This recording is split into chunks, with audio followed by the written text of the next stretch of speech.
Hello everybody and welcome to Storm Raids, and today I'm going to be doing another recent reads. I have quite a few, and I'm going to add a little something at the end of this recent reads and do like a small little book haul. So got to get started on this because I don't want it to be too long. So the first book I have is The Five by Hallie Rubenhold. This was for People April. This was their group read, and you know, I thought it was okay. I don't really do a lot of nonfiction. I'm trying to get back into nonfiction, but it's just not really something that I am particularly, you know, that big of a fan of. I did find this interesting and everything, but at the same point, I would rather, and I feel bad, but I would rather read about the Ripper than this, and that's just me. I've always been more into like that kind of thing and like who was Jack the Ripper, but this is about the untold story of, or the untold lives of the women that were killed by Jack the Ripper. And you know, it was just a historical account of these women, and I know a lot of people like this a lot more than I did, and yeah, I gave it 3.5 stars. And I actually have a Ripper book that I got out from the library, because whenever I was doing that, it made me want to read the Ripper book that's by Patricia Cornwell, I think. I have it, it's over there. I'm not going to go get it. But yeah, now I'm kind of interested in reading that book. And so I also read Who Was Charles Dickens, and this is a little middle grade biography, and let me tell you, this is the way to consume biographies, because it is short and to the point and lets me know about the person's life without having to read like a 400-page book on the person. I found this very interesting. I like Charles Dickens' works, and it was kind of interesting to see how his life and the things that went on in his life really reflected in the books that he wrote.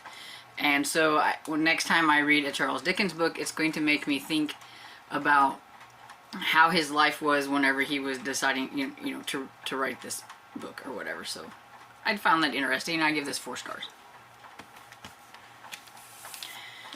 I have Max Einstein. This is the first book, The Genius Experiment by James Patterson and Chris Grabenstein. It's, you know, another part of my deep dive into anything that has Chris Grabenstein's name on it.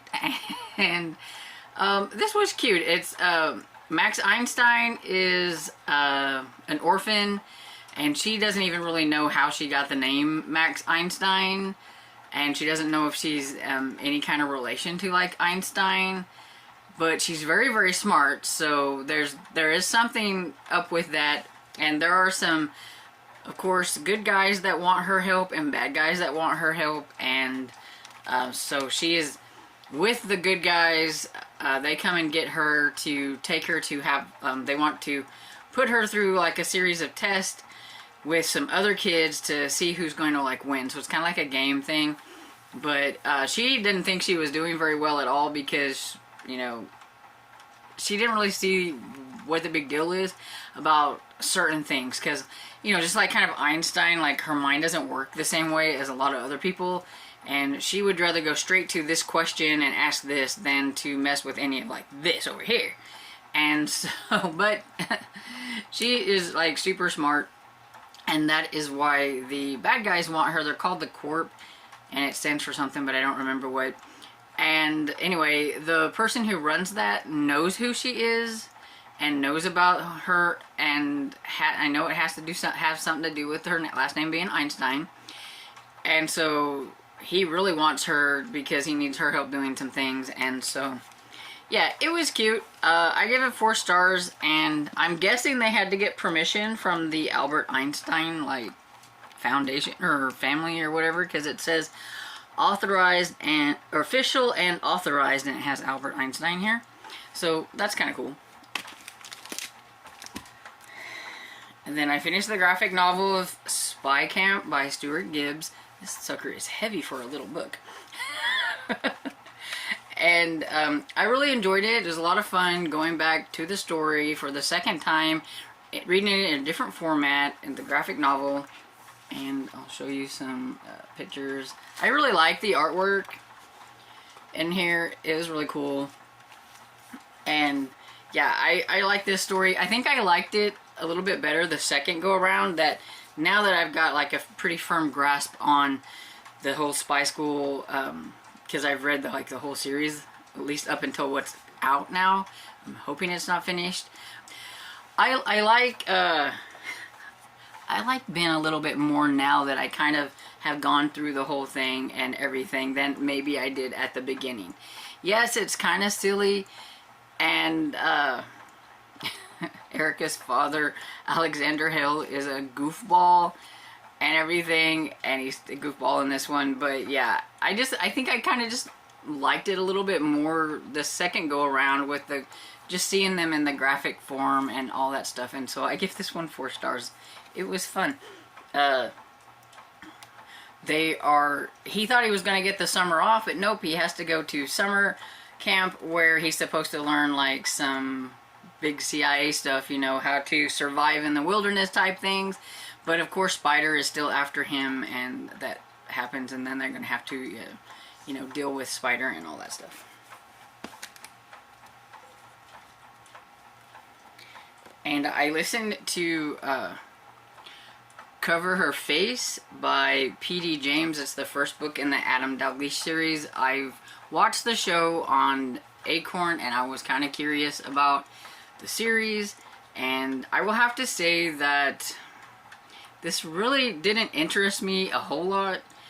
It was okay. I give it like 3 stars, first in the series. It's from 1962, and I don't know if it's just because of the time period that it's written in, or, you know, because it was 1962 when she wrote it, or if it's just her writing, or what. But I wasn't really that interested in the storyline.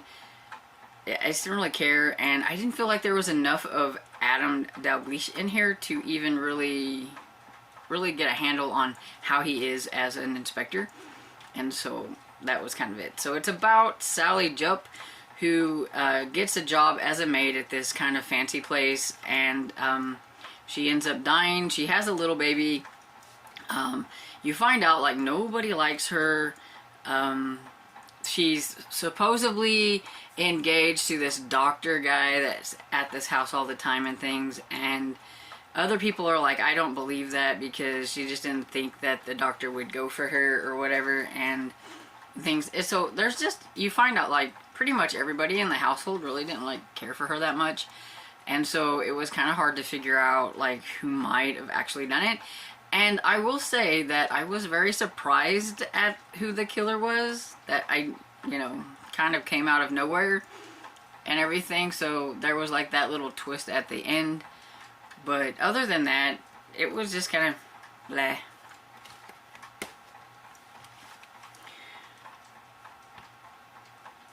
I also read Breaking Silent by Linda Castillo, which is the 3rd book in the Kate Burkholder series. And this one had like, it was about a horrific tragedy. It was the accident, what happened to these people. You're not really sure at first if it was murder or an accident, but they ended up dying in a manure pit, and that's just horrible. Knowing that you're stuck down there and you can't get out, and the fumes from the manure and all that stuff, the gases, is what kills them or whatever, and it was just really bad. And so it happened with the Schloss family. It was the father, the mother, and the uncle.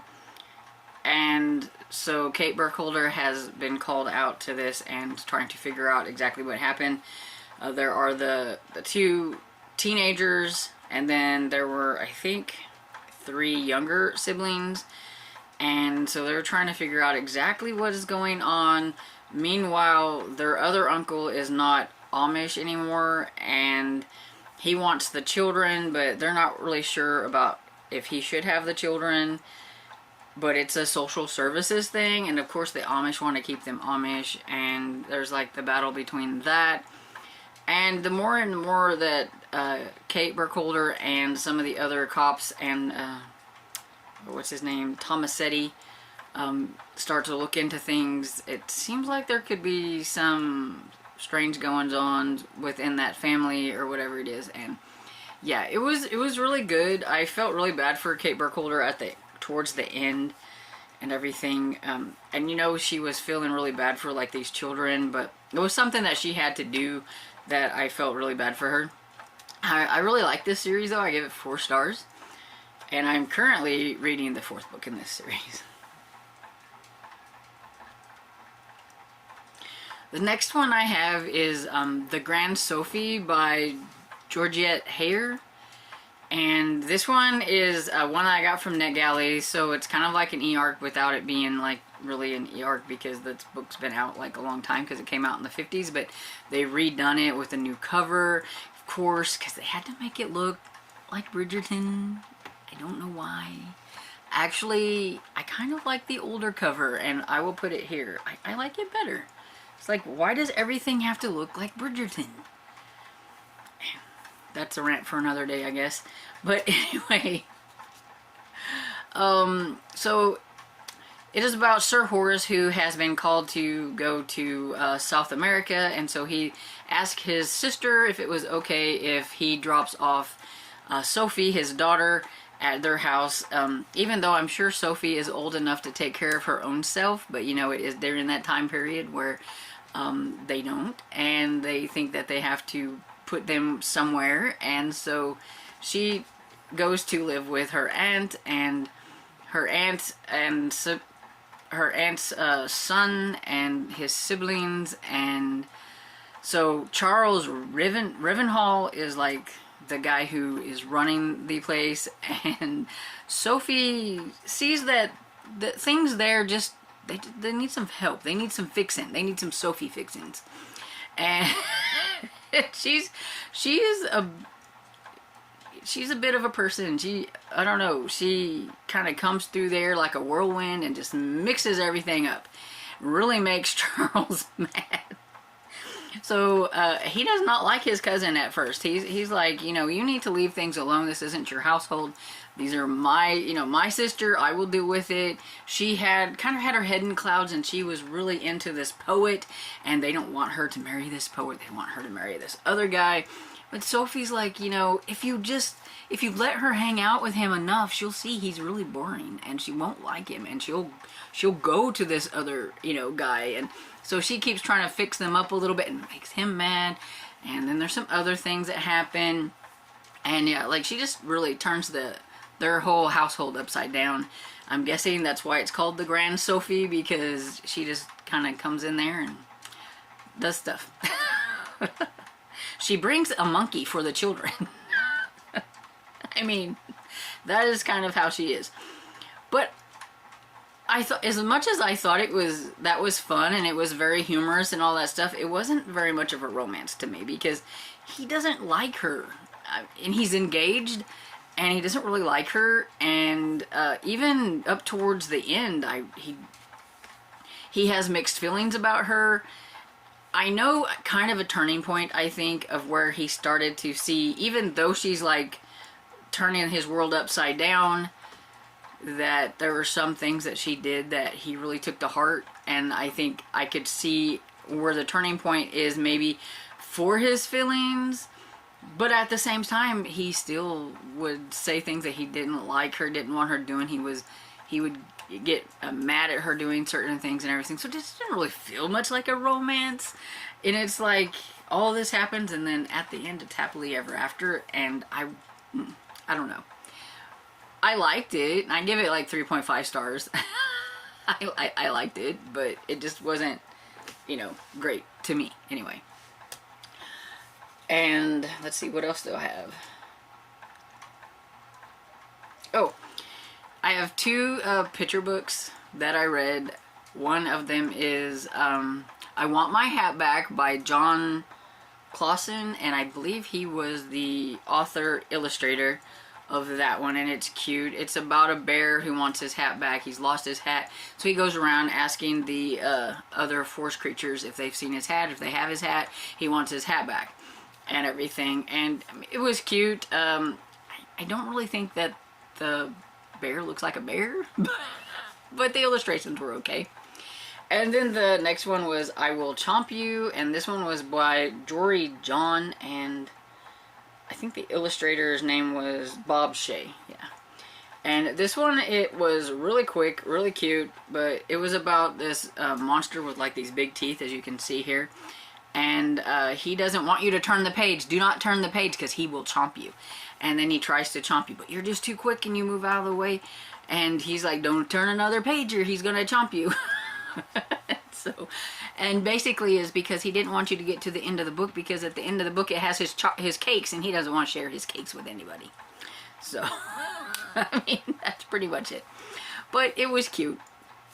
And I give both of those like 3 stars. They were cute and everything, but that's for the picture of this readathon. I've been trying to read a few of those. And so, yeah, I think that's pretty much everything that I've read so far. Like in the last week or so. So, yeah, I had a pretty good reading week.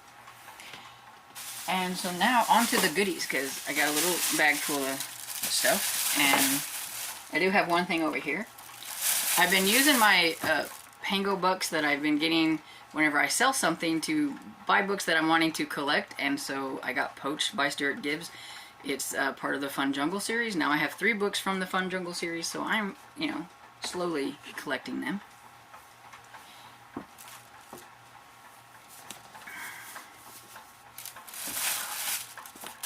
So I got a couple of romantic suspense,